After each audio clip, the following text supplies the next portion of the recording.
everyone. So I'm headed to work yet again. These fruit gushers are really good.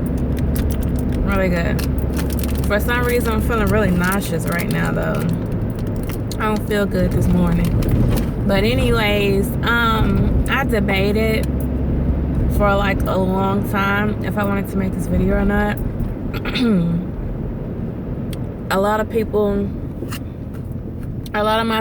Especially a lot of my older subscribers, who know that I would talk about my mom all the time, and sometimes I would have her in my videos, especially when I was going to get a trim. She would be the one to trim my hair for me. And so I just wanted to come and shed some light on that situation, because you guys always hear me talking about Papa, which is my dad. My dad and my mom are married. They've been married for, oh gosh, I know, like at least over 25 years. And they're still together and everything. But a lot of people wonder why I'm always talking about Papa and I never talk about my mom in any of my videos. Now, before I start, I may get sad during this video. I may or may not. I don't know. But I'm going to just try to keep it as real as possible and just shed some light on the situation. And also, I'm going to state that I'm not going to tell every little detail about the situation, but I will give you the gist of what, what's going on and what happened, because you never know who's looking at my, these YouTube videos, and some people just want to be in your business, want to be nosy or whatever. So for those purposes, I'm just going to give you the gist of what happened. I'm not going to go into great detail, but I do want my subscribers to know, me on a more personal level and what's going on with me. Now, with that being said, my mom disowned me. Yeah, she disowned me. And you're probably like, she did what? For those of you, I'm sure everybody knows what that means. Disown is pretty much when somebody doesn't acknowledge you. It could be different levels, but pretty much they don't acknowledge you and they don't have a relationship with you. And it's usually like family, like somebody in your family disowns you. That means they pretty much don't have anything to say to you. They don't pretty much have anything to do with you. They don't pretty much have nothing with you. Okay, so next question is why? What happened? Okay, now this is where I'm going to give you the gist of the information instead of like complete details. Now, for those of you who know, I have 2 kids, and my oldest is Omari and my youngest is baby EJ.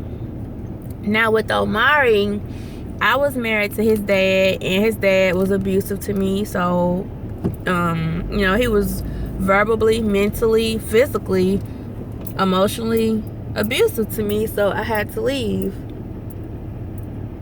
And so we're no longer together. And so I ended up about a year, maybe like a year and a half later,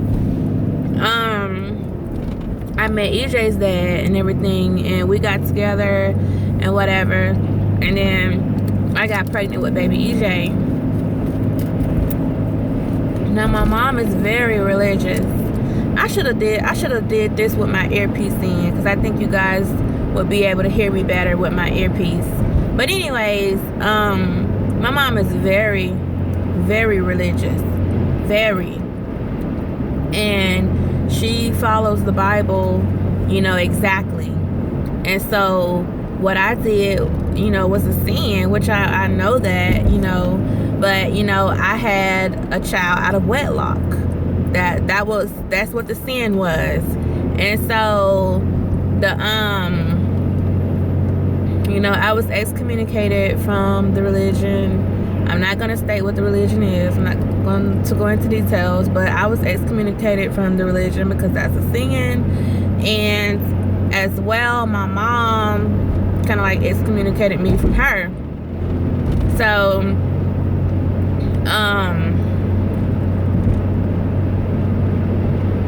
like,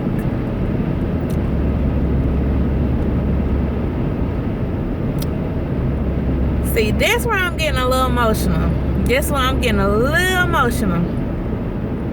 She like, it was real different. Like, when it still is now, but like, my mom was my best friend. Like, seriously, she was my best friend. And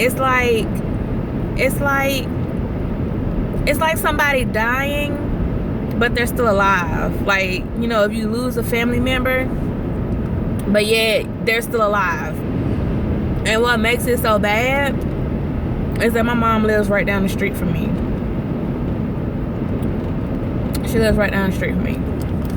And the only time that she will speak to me or you know, acknowledge my existence or whatever is when it's an emergency, or it's something like very important, or if it has something to do with my kids. Then she'll briefly speak to me, like you know, she came to the hospital, you know, when I had baby EJ. You know, she came and then left. And like, if something's going on with my kids, or I need to, like, you know, take them to my parents' house or something like that, you know, she'll very briefly talk to me. But as far as saying, hey mom, what are you doing today? I missed you, I've been thinking of you, I love you. I don't even, the last time I hugged my mom was when I was 3 months pregnant. And that's only because my dad told her that I was depressed. And I was hella depressed. I was, because when I was 3 months pregnant, I was going through a lot. Like, things weren't working out with me and EJ's dad. I was coming to the reality that I was going to be a single mom all over again. And then I had lost support from my mom. So it was like, and then I also had for those of you who don't know, I had a miscarriage in 2015. So it was like, I lost my mom, my unborn, and my boyfriend all within like a few months span of each other. And it was like, it was so devastating for me. It was so devastating. And but like, as far like reality set in on me when I was at the mall one day with my friend. I was at the mall, and I would think I was still pregnant at the time with baby EJ. Was I pregnant or was I not? I can't remember, God. But anyways, I was at the mall, and my parents had Omari with them, and I didn't know they were at the mall too. So me and my friend were walking, you know, we're just looking around, walking, and I looked down on the food court, and I seen my parents and Omari. So I'm like, hey boo, you know, I was talking to Omari. I was like, hey boo, and then he looked up and waved. My dad waved. I will never forget. My mom looked up at me, because at our mall we have 2 different layers, 2 different floors. And so I was on the upper floor looking down at the food court, you know, but they could see me and hear me. I'll never forget it. My mom looked up at me and looked off. Like she had never seen me a day in her life. You talking about getting stabbed in the heart. Like I ain't know what to do. Like, my mind went blank after that happened. I was like, oh my God, this is real. Like, my mom does not have anything to do with me. Like, she looked at me and looked off, like, and kept eating her food. She didn't smile. She didn't wave. She didn't grin. She didn't nod her head. Like, there was no acknowledgement. Just like if you see a stranger, you know, y'all walking past each other, you look up and look off and keep going. That's exactly what had happened. And that was the first moment where it sunk into me that, wow, I don't have my mom in my life anymore. Like,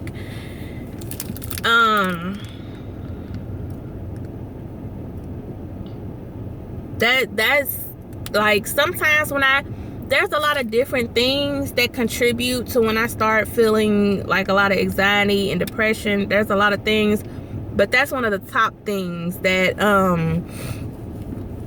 that get to me, is that, you know, there's people who don't have their mom because their mom is, you know, deceased, but I have my mom. She's here, but I don't have her. You see what I mean? Like, she's here, but she's not here in my life.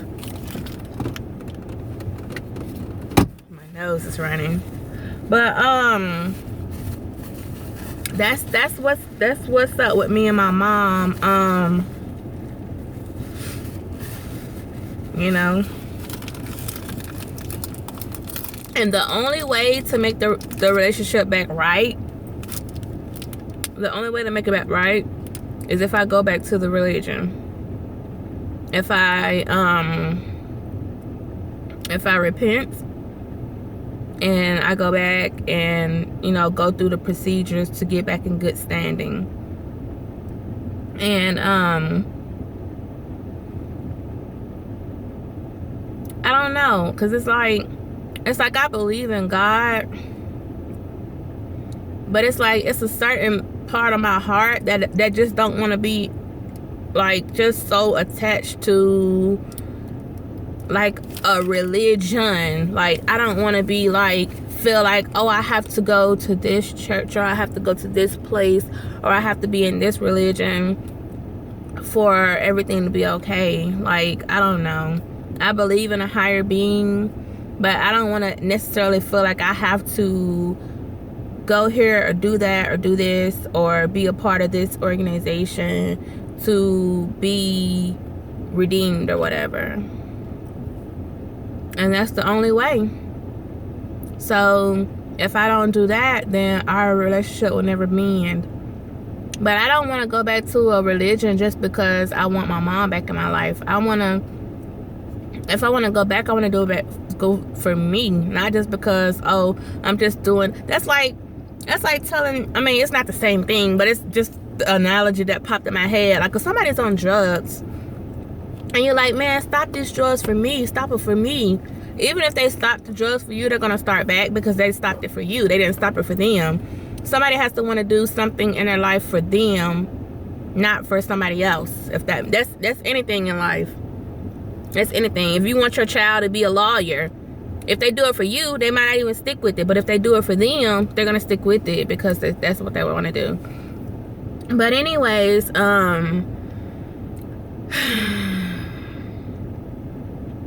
did you just feel that energy come out of me? Like, I felt like a lot of energy just being released. And it makes me really tired. It makes me sad. It makes me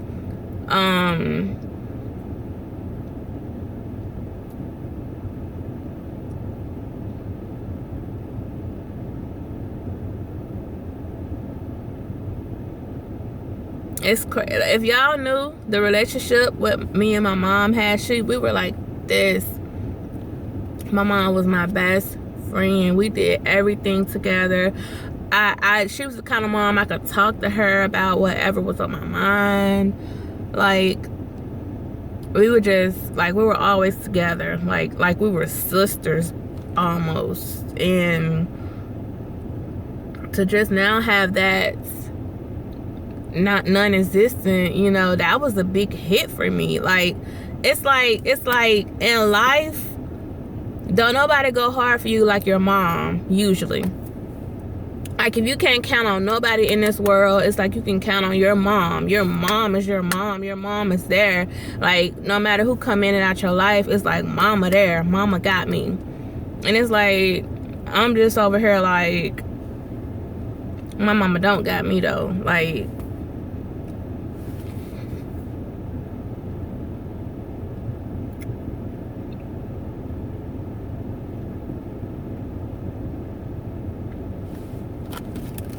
and then, like, when Elmira was growing up, when she He's still growing up.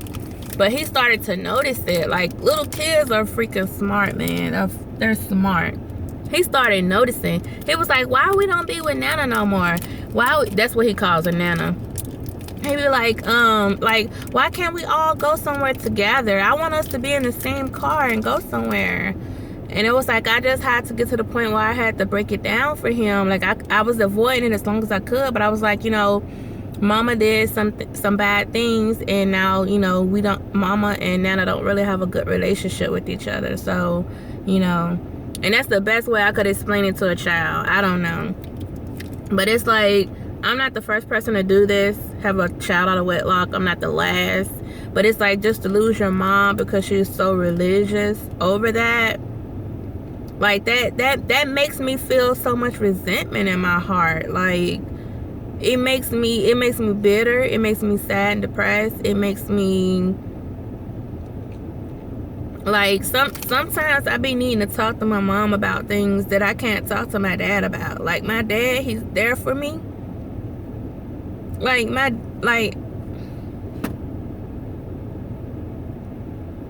dad is there for me.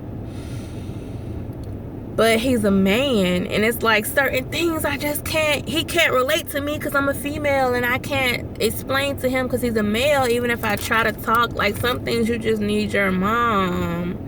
Or, you know, like, I don't even have a female role model. I know I'm an adult, you know, I'm 28 years old. But, like, still, just to have an older woman to look up to and to talk to, like, I don't have that. Like, it's me, myself, and I. It's my 2 kids and my dad. You know, he helps me out. And that's it. That's it. I have 2 brothers, but they have their own life. I don't have any sisters. I mean, my dad has kids with other women, but we don't have a relationship like that. So I just say I don't have any sisters, basically. And so it's like, you know,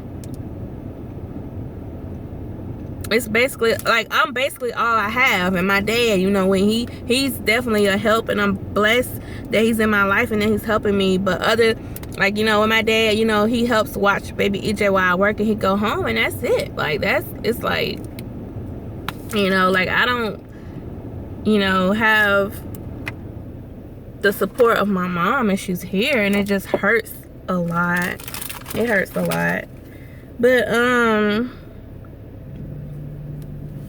I just want to come and make that video and just let y'all know that you see people daily on YouTube, in real life, at your job, at the store, but you have no idea what they're going through. Like, be kind to everybody, okay? Like, you literally have no idea what somebody is going through. We're all going through something nonetheless, but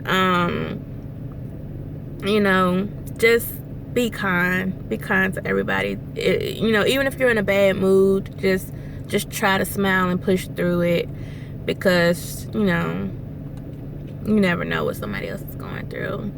But even through it all, I still love my mom. I just feel some type of way. I feel like I just feel like she birthed me, and it's like, it don't even matter. Like, I don't know. But I love her. I hope one day we can mend our relationship. But if not, then, you know, what can I do? I just have to accept it and move on, like anything else that happens in life. But I just thought I'd come and share that with you guys. Just want to show you that I'm a human being like the rest of you guys, and I have feelings and emotions too. And yeah, that's pretty much it, because I need to go ahead and get in here to work and everything. But love you guys. Tell somebody you love them today. You never know when the last time you might see them. Life is so temporary, and for people to act a certain type of way, it's just bogus. But have a good day, you guys, and I'll talk to y'all later.